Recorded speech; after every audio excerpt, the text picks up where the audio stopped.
انا اعطیناک الکوثر فصل لربک وانحر ان شانئک هو الابتر۔ اما بعد، تمام تعریفیں اس اللہ عز و جل کے لیے لائق و زیبا ہے جو تمام جہانوں کا بنانے والا اور اسے پالنے والا ہے، اور درود و سلام اس کے آخری نبی محمد صلی اللہ علیہ وسلم پر۔ الحمدللہ ہم تمام یہاں اس ہفتے واری درس قرآن کے لیے جمع ہوئے ہیں، اور انشاءاللہ عزیز اس مختصر سے وقت میں میں آپ تمام کے سامنے جو کہ ایک سلسلہ اور کڑی ہماری چلی آ رہی تھی کہ ہم کچھ 30ویں پارے کی چھوٹی چھوٹی جو صورتیں ہیں جو اکثر نماز میں دہرائی جاتی ہیں، اور اس کے علاوہ ان صورتوں کا بڑا اہم میسیج اور پیغام ہوتا ہے انسانیت کے لیے، ان کچھ صورتوں کو ہر رمضان کے بعد دہراتے ہیں، 3 سے 4 صورتیں ہوتی ہیں۔ اس کڑی میں انشاءاللہ آج ہم جو ہے سورۃ الکوثر کے تعلق سے کچھ باتیں میں آپ کے سامنے رکھنے کی بہرحال کوشش کروں گا۔ سورۃ الکوثر یہ ان صورتوں میں سے ایک صورت ہے جو کہ قرآن کی سب سے چھوٹی صورتوں میں سے ایک ہے۔ ویسے قرآن کی سب سے چھوٹی صورتیں وہ ہیں جن میں 3 آیتوں پر ہی مشتمل ہے، جس میں سورۃ العصر 3 آیتیں، سورۃ النصر 3 آیتیں، سورۃ الکوثر 3 آیتیں۔ ان تینوں صورتوں میں 3 آیتیں ہیں، لیکن الفاظ کے اعتبار سے، جملوں کے اعتبار سے 3 جملے ہوتے، 3 آیتیں۔ الفاظ کے اعتبار سے سب سے چھوٹی صورت سورۃ الکوثر ہے، کیونکہ بہت کم الفاظ ہیں اس کے اندر، آیتیں 3 ہی ہیں اس کے اندر۔ سورہ عصر میں بھی 3 ہیں، سورہ نصر میں بھی 3 ہیں، لیکن اس کے اندر الفاظ کے اعتبار سے 3 آیتوں میں سب سے کم الفاظ۔ تو وہ ایک طرح سے اگر کہا جائے تو قرآن کی سب سے چھوٹی صورت میں آپ کے سامنے آج رکھنے کی کوشش کروں گا کہ اللہ رب العزت میں کیا فرمانا چاہتا ہے، اور اسی بنیاد پر فقہا لکھتے ہیں کہ کم از کم جب ایک انسان نماز پڑھے تو 3 آیتیں پڑھے، کیونکہ اللہ نے سب سے چھوٹی صورت جو ہے وہ 3 آیتوں پر مشتمل کی۔ اسی سے وہ کہتے ہیں کہ 3 آیتیں کم از کم چھوٹی ہو تو پڑھنا چاہیے، ہاں اگر بہت بڑی ہو آیت الکرسی ہے تو ایک بھی کفایت کر جاتی ہے، لیکن اگر چھوٹی پڑھنے تو پھر 3 کم از کم پڑھے۔ وہ انہی صورتوں کی بنیاد پر کہ اللہ نے ایک سورے کے لیے کم از کم جو ہے کوانٹٹی یا جو آیتوں کی نمبرنگ طے کی ہے وہ 3 ہے، یاد رکھیے۔ بہرحال ہم قرآن کی سب سے چھوٹی صورتوں میں سے ایک صورت کا جو ہے چونکہ 3 آیتوں پر مشتمل ہے، اس کی جو ہے تفسیر دیکھنے کی جو ہے کوشش کریں گے، اس لیے کہ اس صورت کے اندر بہت اچھا ایک میسج اور پیغام ہے۔ اس صورت کے تعلق سے جو ہے یہ بات میں علماء نے اختلاف کیا ہے کہ یہ مکی ہے مدنی، کچھ نے کہا نہیں مدینے میں بھی یہ ہو گئی تھی، کچھ نے کہا نہیں یہ مکہ میں ہوئی تھی۔ بہرحال جو بھی اس کا پس منظر رہا ہو، اور اس کے پیچھے کچھ بیک گراؤنڈ بھی علماء بتاتے ہیں کہ کیا اس کے پیچھے پس منظر رہا ہو، انشاءاللہ اس میں ایک بات جو واضح سامنے آتی وہ یہ ہے کہ جب نبی اکرم صلی اللہ علیہ وسلم کے پے در پے ایک کے بعد ایک بچوں کا انتقال ہوا، اور بالخصوص لڑکوں کا انتقال ہوا، جس پر آپ کو ویسے 3 لڑکے تھے، ایک قاسم جس کے نام سے آپ ابو القاسم آپ کی کنیت تھی جو پہلے تھے، ایک ابراہیم تھے اور ایک عبداللہ تھے۔ تو بہرحال آپ کو 4 لڑکیاں اور 3 لڑکے تھے، تو تینوں کا پے در پے انتقال ہو گیا۔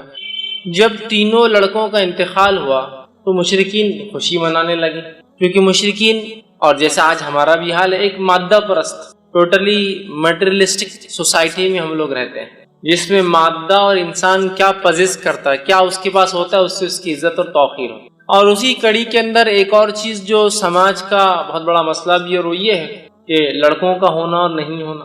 جب نبی اکرم صلی اللہ علیہ وسلم کو لڑکے نہیں ہوئے، اس سماج میں جس سماج میں لڑکے فخر کی علامت تھے، لڑکوں کی زیادتی پیدائش کے اعتبار سے سماج کے اندر ایک بہت بڑا رتبہ رکھتی تھی، اس سماج میں جس سماج کے اندر لڑکیوں کو زندہ دفنا دیا جاتا تھا اور لڑکوں کو رکھا جاتا تھا، اس سماج میں نبی اکرم صلی اللہ علیہ وسلم کے پے در پے ایک کے بعد ایک 3 لڑکوں کا انتقال ہونا گویا مشرکین کے لیے ایک طرح سے آپ کے مشن کے انسکسیسفل ناکامیاب ہونے کی ایک دلیل تھی۔ تو مشرکین میں سے کچھ لوگوں نے خوشیاں منائی، آوازیں اٹھائی، اور کہا کہ ابتر عربی زبان میں کہتے ہیں اس انسان کو جس کے پیچھے کوئی نہ ہو۔ عام زبان میں اس کا ترجمہ کیا جاتا ہے دم کٹا، پیچھے کوئی نہ ہو، پیچھے کوئی، جیسا کہ ایک گاڑی چلے گی اس کے پیچھے کچھ ٹریلر سے لگ کر جا رہے ہیں، پیچھے کوئی نہ ہو۔ تو ابتر کا ایک معنی یہ بھی تھا کہ اس کے بعد کوئی نسل نہیں ہے جو اس کا نام باقی رکھ سکے، یہ بھی ایک معنی ہے۔ تو انہوں نے خوشیاں منائی۔ یہ خوشیاں کس نے منائی اس کے تعلق سے بہت سارے مختلف اقوال آتے ہیں کہ ابو لہب تھا جس نے منائی، کس نے کہا نہیں ابو جہل تھا جس نے خوشیاں منائی، بہرحال اور بھی نام آتے ہیں مشرکین یا کفار کے جنہوں نے خوشیاں منائی۔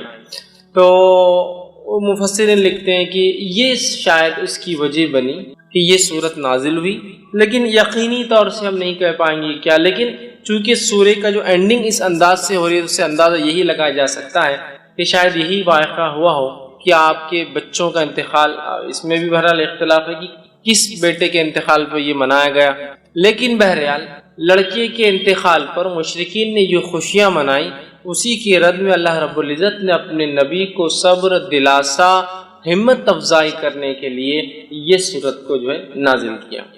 سورت کا ترجمہ دیکھیں میں آپ کے سامنے رکھوں گا، پھر اس کی تفسیر کی طرف ہم جائیں گے۔ اِنَّا أَعْطَيْنَاكَ الْكَوْثَرَ، اے نبی ہم نے بے شک آپ کو خیر کثیر، کوثر، حوض کوثر بہت زیادہ جو ہے اچھائی سے جو ہے نوازا ہے، عطا کیا ہے۔ دوسری آیت میں اللہ نے فرمایا فَصَلِّ لِرَبِّكَ وَانْحَرْ، تو آپ اپنے رب کی جو ہے بڑائی بیان کیجئے، نماز قائم کیجئے اور قربانی کیجئے، اور نہر خاص طور سے اونٹ کی قربانی کیجئے۔ ان شانیک هو الابتر، بے شک یقیناً تمہارا دشمنی دم کٹا رہے گا، بے اولاد رہے گا، یا اس کا کوئی دنیا میں نام لینے والا باقی نہیں رہے گا۔ یہ اس آیت کا بہرحال ترجمہ ہے۔ اب آئیے کچھ تفسیر کی طرف اس کے ہم بڑھتے ہیں۔ سورۃ الکوثر یہ قرآن کی 108 نمبر کی چیپٹر ہے، سورت ہے، اس میں 3 آیتیں ہیں۔ اللہ رب العزت فرماتا ہے بسم اللہ الرحمن الرحیم۔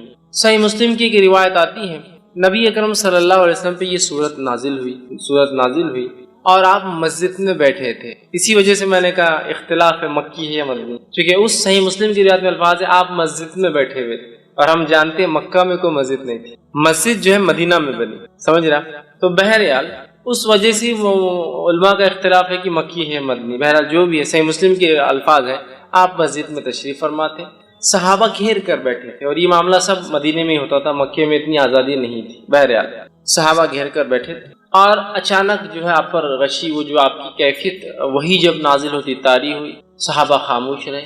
اس کے بعد آپ نے لوگوں سے کہا کہ مجھ پر ابھی ایک سورت نازل ہوئی ہے، بسم اللہ الرحمن الرحیم، انا اعطیناک الکوثر فصل لربک وانحر ان شانیک هو الابتر، آپ نے پڑھ کر سنا دیا۔ اس بات سے مفسرین لکھتے ہیں، علماء لکھتے ہیں، فقہاء لکھتے ہیں کہ بسم اللہ ہر سورت کا حصہ ہے، لیکن نبی اکرم صلی اللہ علیہ وسلم نے فرمایا مجھ پر ابھی ایک سورت نازل ہوئی، بسم اللہ الرحمن الرحیم انا اعطیناک الکوثر۔ تو اسی سے محدثین لکھتے ہیں کہ سورت جو ہے بسم اللہ جو ہے یہ جو ہے اس کی آیت ہے۔ اس بات کو بہرحال چونکہ ایک بات آ گئی ہے تو وہ بھی آپ کے سامنے رکھ دیتا ہوں۔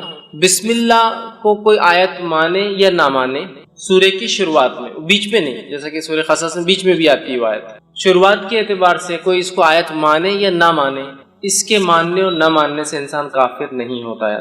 دیگر قرآن کی ایک آیت کا بھی انسان انکار کرے تو وہ کافر ہو جاتا ہے، لیکن بسم اللہ میں چونکہ اختلاف ہے کہ یہ آیت مانی جائیں گی یا نہیں مانی جائیں گی، تو لہٰذا اگر اس معاملے میں کوئی بسم اللہ پڑھتا ہے اور کوئی نہیں پڑھتا ہے تو دونوں پہ کسی پہ لعنت ملامت یا اس کو سست یا جو ہے اس طرح سے اس کو غلط یا کافر نہیں کہا جائے۔ ہاں وہ جو قرآن کا حصہ ہے، جیسا کہ سلیمان علیہ السلام نے جو خط لکھا تھا جس کے بارے میں قرآن نے فرمایا انہ من سلیمان انہ بسم اللہ الرحمن الرحیم، اور سلیمان نے جو ہے اس رانی کو جس نے اور جس کے قوم نے سورج کی عبادت کو جو ہے سب کچھ سمجھ لیا تھا، اس کو جب خط لکھا تو لکھا انہ من سلیمان، کہ سلیمان نے جب خط لکھا تو کہا بسم اللہ الرحمن الرحیم، اللہ کے نام سے جو بڑا مہربان نہایت رحم والا۔ اس سے پتہ چلتا ہے کسی بھی خط و کتابت سے پہلے، کسی کو ایڈریس کرنے سے یا خط لکھنے سے پہلے بسم اللہ لکھنا چاہیے بہرحال، اور نبی اکرم صلی اللہ علیہ وسلم بھی لکھا کرتے۔ تو بہرحال تو یہاں رسول اکرم صلی اللہ علیہ وسلم نے کہا کہ مجھ پر ابھی بھی ایک سورت نازل ہوئی بسم اللہ الرحمن الرحیم، ٹھیک ہے، بہرحال وہ کرنا چاہیے۔ اور سورۃ الفاتحہ کے اندر بھی وہ کہتے ہیں پڑھنا چاہیے، اس لیے کہ سورۃ الفاتحہ کا تو یہ ایک حصہ ہے، چونکہ سورۃ الفاتحہ میں جو ہے 7 آیتیں ہیں، تو ظاہر سی بات ہے بسم اللہ کو چھوڑ دیا جائے تو آیتیں پھر 6 ہی بچتی ہے سورۃ الفاتحہ۔ تو بہرحال ہر سورت سے پہلے اس کو بسم اللہ کو پڑھنا چاہیے۔ تو سورہ صحیح مسلم کی روایت میں آپ نے بسم اللہ الرحمن الرحیم کہا انا اعطیناک الکوثر، مجھ پہ سورت نازل ہوئی بسم اللہ الرحمن الرحیم انا اعطیناک الکوثر، کہ بے شک ہم نے آپ کو خیر کثیر عطا کیا۔ اسی آیت حدیث سے لوگ کہتے ہیں کہ یہ مدنی ہے، کچھ نے کہا نہیں مکی ہے، یہ آپ کے بچوں کے انتقال پر، کس کے انتقال پر وہ تو وضاحت نہیں، لیکن لوگوں نے مشرکین نے جو خوشیاں منائی تھی اللہ نے اس کے جواب میں بہرحال جوابی کارروائی میں یہ جو آیت نازل کی تھی۔ آئیے اس کا ترجمہ ہم نے دیکھا۔ اب کچھ تفسیر کے طرف جاتے ہیں، انا اعطیناک الکوثر، کہ بے شک ہم نے نبی صلی اللہ علیہ وسلم آپ کو خیر کثیر عطا کیا، بہت خیر ہم نے آپ کو عطا کیا۔ اب دیکھیے نبی اکرم صلی اللہ علیہ وسلم کی تھوڑی سچویشن، تھوڑا سیناریو، تھوڑی ذہنی کیفیت کی طرف ہم جاتے ہیں۔ اب ذہنی کیفیت بولے تو آپ ہمیشہ یہ مت سمجھیے جو انسان پاگل ہوتا ہے اس کے لیے لفظ استعمال ہوتا ہے۔ ذہنی کیفیت سے مراد ذہنی حالات، آپ جس کشمکش سے گزر رہے ہیں، جن تکلیفوں اور مصیبتوں کا آپ کو دین اسلام کی دعوت کی وجہ سے سامنا کرنا پڑ رہا ہے، ان مصیبتوں پر اور ان مشرکین کی ان مصیبتوں کے آنے پر آپ کو طعنہ اور تشنیع دینا، جیسے کہ آپ کی 2 بیٹیوں کے نکاح جو ہو چکے تھے ابو لہب کے بیٹوں سے، جیسے ہی آپ نے ابھی ودائیگی نہیں ہوئی تھی، نکاح ہوا، جیسی دعوت اسلام کی بات کی طلاق دلوا دی۔ نبی اکرم صلی اللہ علیہ وسلم اور دیگر انبیاء علیہ الصلوۃ والسلام یہ انسان تھے، یاد رکھیں۔ فرق یہ تھا کہ ان تک اللہ وحی بھیجتا تھا اور یہ چنے ہوئے لوگ تھے، اسی سے لفظ مصطفیٰ آتا ہے، اللہ جس کو چن لیتا ہے۔ اس کے علاوہ دیگر معاملات میں انسانی نفسیات، کیفیتیں اور حالات ہمارے اور انبیاء کے ایک جیسے، ذہنی اذیتیں ان کو بھی پہنچتی اگر کوئی وہ کرے تو، تکلیفیں ان کو بھی آتی ہے، وہ بھی پریشان ہو اٹھتے ہیں، وہ بھی کبھی خیال کرتے ہیں کہ یہ کر لوں، لیکن اللہ اپنی ہدایت سے، اپنی وحی سے کہتا ہے نہیں یہ ٹھیک نہیں، نبی کی شان کے لائق ہے، نہیں فلاں کر لوں، تو وہ انسان ہوتے ہیں، یاد رکھیے، سوائے اس کے کہ ان کو سیدھا وحی سے گائیڈنس کیا جاتا ہے، سیدھا وحی کے ذریعے ان کی ہدایت، ان کی مارگدرشن، ان کی رہنمائی کی جاتی ہے۔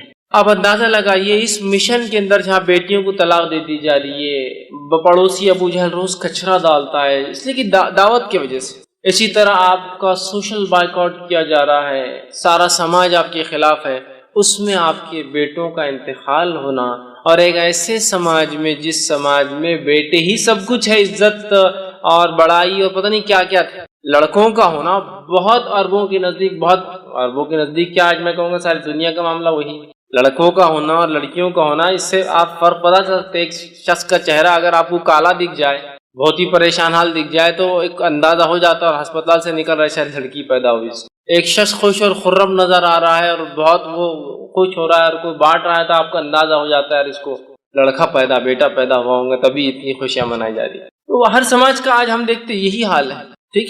تو بہرحال اس سماج میں جہاں بیٹے سب کچھ اور بیٹیوں کو دفنا دیا جاتا ہے، اتنی بری چیز ہے، بیٹے داماد ہے کہنا بولے تو ایک شرم کی علامت تھی، اس سماج، اس سوسائٹی میں اندازہ لگائیے نبی اکرم صلی اللہ علیہ وسلم کے بیٹے پیدا اور انتقال ہوتے جاتے ہیں، بیٹیوں کا طلاق دیا جانا، آپ کے بچوں کا بالخصوص لڑکوں کا پے در پہ انتقال ہونا، پڑوسیوں کا روز کچرا ڈالا جانا، لوگوں کا آپ کو برا بھلا کہنا، آپ کو سوشل بائیکاٹ میں 3 سال تک پوروں کو الگ کر دیا جانا، یہ معمولی چیزیں نہیں، یاد رکھیے۔ اس لیے اللہ رب العزت نے اپنے نبی کے تسکین کے لیے، تسلی کے لیے، ذہنی سکون و اطمینان کے لیے جیسی ایسی کوئی بڑی تکلیف آتی تھی ایک نعمت عطا کر دیتا تھا فوراً لگ، جیسے کہ مثال کے طور پر نبی اکرم صلی اللہ علیہ وسلم کے جو ہے محبوب چچا، جس نے بڑی اسلام کے خلاف تو نہیں تھے، قبول تو نہیں کیا لیکن خلاف بھی نہیں تھے، بہت سپورٹ کیا، بہت سپورٹ، اتنا کہ 3 سال کے عام بائیکاٹ میں وہ بھی ساتھ تھا، کہا کہ جب تک میں زندہ ہوں میرے بھتیجے کو ہاتھ نہیں لگا سکتا ہے، ٹھیک۔ تو جو ہے ابو طالب جو تھے یہ اسلام تو نہیں لائے لیکن بہت سپورٹ میں، اتنے سپورٹ میں تھے کہ اپنے بیٹے علی سے کہا جب اللہ کے رسول صلی اللہ علیہ وسلم دعوت دی کہ اے علی جو ہے تم اپنے بھائی جو ہے محمد کی بات، مطلب میرے بھتیجے کی بات، محمد کی بات جو ہے تم ماننا، اس لیے کہ وہ سچ کہتے ہیں، لیکن سماجی پریشر دیکھیے کیا ہوتا ہے، خود ایمان نہیں لائے، ہے نا، اب اندازہ لگائیے اس، ٹھیک۔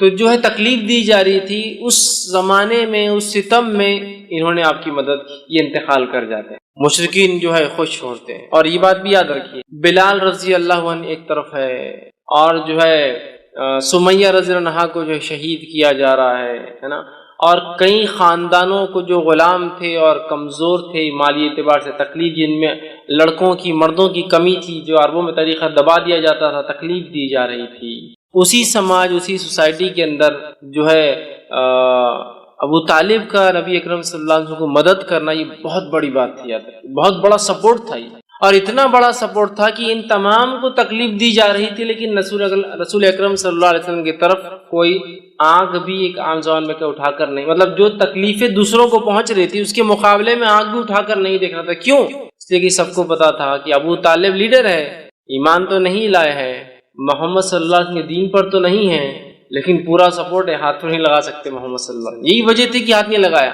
اور جتنی باتیں آتی ہیں کہ آپ کا گلا دبایا گیا، آپ کے اوپر اونٹ کی وجڑی رکھ دی گئی، یہ تمام باتیں ان کے انتقال کے بعد، تب تک تو کسی نے ہمت نہیں کی. یہی وجہ تھی. ان کا انتقال ہوتا ہے تو آپ کے ایک ذہنی سپورٹ بھی تھے، چچا تھے، بڑی محبت تھی، اور والد کے بعد جو ہے، اور دادا کے بعد انہوں نے ہی پالا. والد تو انتقال کر گئے تھے پہلے، دادا نے وہ کیا، اور دادا کا انتقال بھی 6 سال کی عمر میں ہوگا. تب سے لے کر انہوں نے کفالت اور مددگار بھی تھے اسلام کے. دوسرا فوراً اس کے بعد جو ہے آپ کی بیوی کا، جو اب تک ایک ہی بیوی تھی آپ کی، خدیجہ رضی اللہ عنہا، ان کا بھی انتقال ہو جاتا ہے.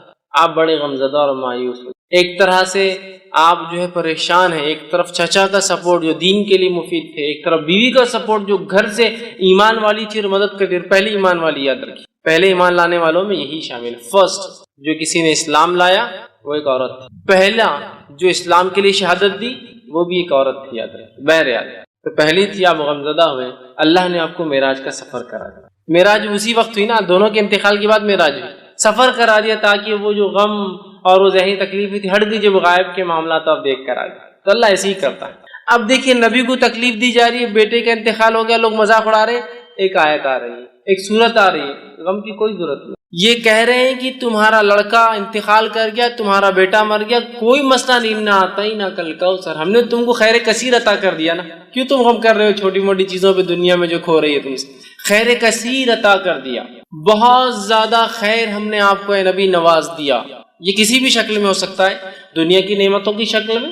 اور ہم نے دیکھا نبی اکرم صلی اللہ علیہ وسلم کی زندگی میں آپ لیڈر کہلائے، آپ نے جو ہے ایک ملک کے آپ سربراہ کہلائے، اور جو جس زمین سے آپ کو بے بس اور بے سہارا اور تکلیف دے کر نکالا گیا تھا، اس زمین پر اللہ رب العزت نے آپ کو ایسے واپس غلبے کے ساتھ لایا کہ جو مشرکین اور جو آپ کے دشمن تھے وہ گھٹنے کے بل آ چکے تھے، جن کے پاس منہ کھولنے کے لیے کوئی چارہ نہیں تھا. مطلب اللہ نے ایسا نوازا کہ ایک انسان جس کو 13 سال تکلیف دے کے اپنے شہر سے نکالا گیا، جب واپس اپنے شہر میں آتا ہے تو ایک فاتح کی حیثیت سے، اور آج سب خطر اس کے جو ہے گھٹنوں پر آ جاتے ہیں. دیکھیے 10 سال کے اندر اللہ کو دیتا ہے، یہ بھی خیر کثیر.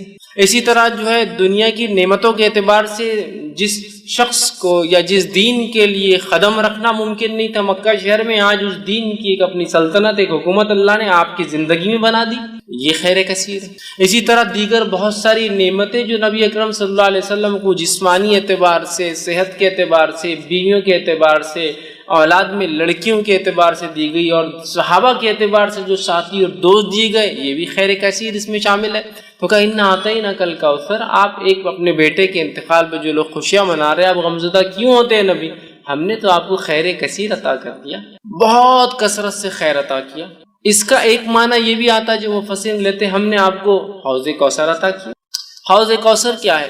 حوض کوثر جنت کی ایک نہر ہے. وہ نہر کے اطراف کے بہت سارے حالات، وہ کیسی دکھتی ہے، کیا ہوتی ہے، بہت ساری تفصیلات ہوتی ہے. ایک روایت میں آتا ہے اس کے اطراف پرندے بھی ہیں. اور وہ بکر صدیق رضی اللہ عنہ بیٹھے تھے کہ اللہ کے رسول نہر کا پانی تو بڑا اچھا ہوگا. تو کہا شہد سے بھی زیادہ میٹھا ہے، دودھ سے بھی زیادہ سفید ہے، ٹھیک ہے، بڑی اس کی خصوصیتیں. کہا اس کے اطراف پرندے، تو کہا بہت اچھا منظر ہوگا. تو کہا پرندے کھانے میں بھی بکر بڑے اچھے ہوں گے، وہ اس میں پرندے ہوں گے. وہ ایک نہر ہے جو جنت سے نکلتی ہے، اور اسے کوثر اس لیے کہا گیا کہ اس پہ اتنے پیالے ہیں جن سے جو لوگ جنت میں داخل ہوں گے ان کو پلایا جائے گا. اس کے پانی پینے کے بعد انسان کو پھر کبھی پیاس نہیں لگیں گی. وہ جنت میں کھائیں گا بھی، پیئیں گا بھی، لیکن اس کی ضرورت محسوس نہیں ہوگی پینے کی، اس کوثر کے پانی پینے کے. وہاں اتنے سارے گلاس ہیں کہ آپ صلی اللہ علیہ وسلم نے فرمایا، مطلب پینے کے مرتبہ ہے کہ آپ نے فرمایا جیسے آسمان کے ستارے، اتنے مرتبان، اتنے پیالے، اتنے گلاس جس میں آپ خود پلائیں گے. اور وہاں آپ فرماتے میرا ممبر لگایا جائے گا، اور وہاں میں کھڑا ہوں گا، اور پھر لوگ آتے جائیں گے، میں انہیں اب پانی دیتا جاؤں گا. جو اس کا پانی ایک بار پی لیں گا وہ کبھی پھر زندگی میں پیاس محسوس نہیں کریں گے. جنت میں لوگ پئیں گے لیکن ضرورت نہیں رہیں گی، محسوس نہیں ہوں گی لیکن پئیں گے. یہ ایک الگ چیز ہے. مطلب آپ کو کوئی چیز کی ضرورت نہیں لیکن پھر بھی آپ رکھتے ہیں اس کو، ایک الگ چیز ہے. تو یہ کوثر ہے. تو کہا ہم نے آپ کو حوض کوثر عطا کیا. جس کا پانی پی کر لوگ پیاس محسوس نہیں کریں گے، جس پہ اس کثرت سے لوگ پانی پئیں گے، جس کی وجہ سے کوثر اسے اس کثرت سے پیالے ہیں، اور ہر ایک انسان کو ایک پیالہ، اور آسمان کے ستارے کتنے ہیں میں سمجھتا ہوں یہ ممکن نہیں ہے ہمارے لیے، ٹریلینس آف سٹار صرف ایک ایک چھوٹی چھوٹی گیلیکسیز میں ہوتا ہے، ٹریلینس، تو اتنے اس کے پیالے، اسی وجہ سے کوثر کہا گیا۔ تو ہم نے آپ کو حوض کوثر عطا کیا۔ حوض کوثر کا جو واقعہ صحیح مسلم میں آتا ہے، آپ نے فرماتے ہیں میرا ممبر لایا جائے گا، میں کھڑا ہوں گا، لوگ آ رہے ہوں گے، میں پانی پلا رہا ہوں گا، اور کچھ لوگ آ رہے ہوں گے تو انہیں دھکے دے کر پیچھے کیا جائے گا، میں کہوں گا فرشتوں یہ میری امت کے لوگ ہیں، انہیں آنے دو میرے پاس، انہیں آنے دو۔ فرشتے کہیں گے اللہ کے رسول صلی اللہ علیہ وسلم آپ کو نہیں پتا آپ کے جانے کے بعد انہوں نے کیا کیا؟ آپ سے کہیں گے کیا کیا؟ وہ کہیں گے انہوں نے آپ کے جانے کے بعد آپ کے دین میں بدعتیں ایجاد کی۔ بدعت مطلب نئے نئے کام کیے، نئے نئے اعمال کیے جو آپ نے نہیں بتائے تھے۔ آپ سے کہیں گے سحقاً، دور لے جاؤ، میں نظر دور لے جاؤ، اس لیے کہ میرے جانے کے بعد یہ کیا دین کے ساتھ انہوں نے۔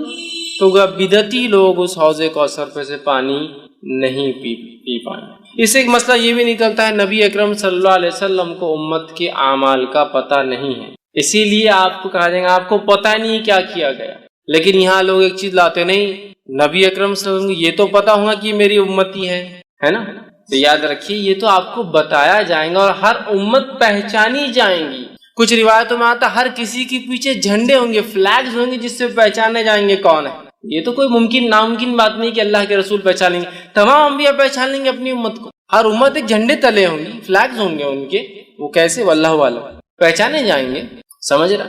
یہ تو آپ کو بتایا جائے گا، لیکن آپ کو پتہ نہیں ہوگا امت نے کیا کیا، اس لیے کہ آپ عالم الغیب نہیں تھے۔ تو یہاں پتہ چلا اس خیر کثیر کو اگر حاصل کرنا ہے ایک امتی کو، تو اسے چاہیے کہ نبی اکرم صلی اللہ علیہ وسلم کے دین میں بدعت ایجاد نہ کرے، ورنہ حوض کوثر پہ سے اس کو پیچھے کر دیا جائے گا، عام الفاظ میں کہوں تو ہکال دیا جائے گا، اور اسے پانی نصیب نہیں ہوگا۔ تو جو جام کوثر پینا چاہتا ہے اپنے نبی کے ہاتھ سے، تو اسے چاہیے کہ اپنے نبی کے طریقے پہ ساری زندگی گزارے، اور اس میں کوئی چیز نہ کمی کرے نہ کسی چیز کا اضافہ کرے، ورنہ اس حوض کوثر پہ سے اسے نکال دیا جائے۔ تو کہا ان اعطینا کل کوثر، اے نبی ہم نے آپ کو خیر کثیر حوض کوثر عطا کیا، اور دونوں باتیں درست ہیں، اس لیے کہ حوض کوثر خود ایک خیر کثیر کا حصہ بھی ہو سکتی ہے، بہت زیادہ خیر کا حصہ، دنیا میں مختلف چیزوں کے اعتبار سے خیر ہم نے آپ کو عطا فرمایا، اور آخرت میں دیکھیے صحابہ خود ایک جو ہے نبی اکرم صلی اللہ علیہ وسلم کو ایک خیر کثیر جو عطا کیا تھا، اس کی ایک علامت ہو سکتے ہیں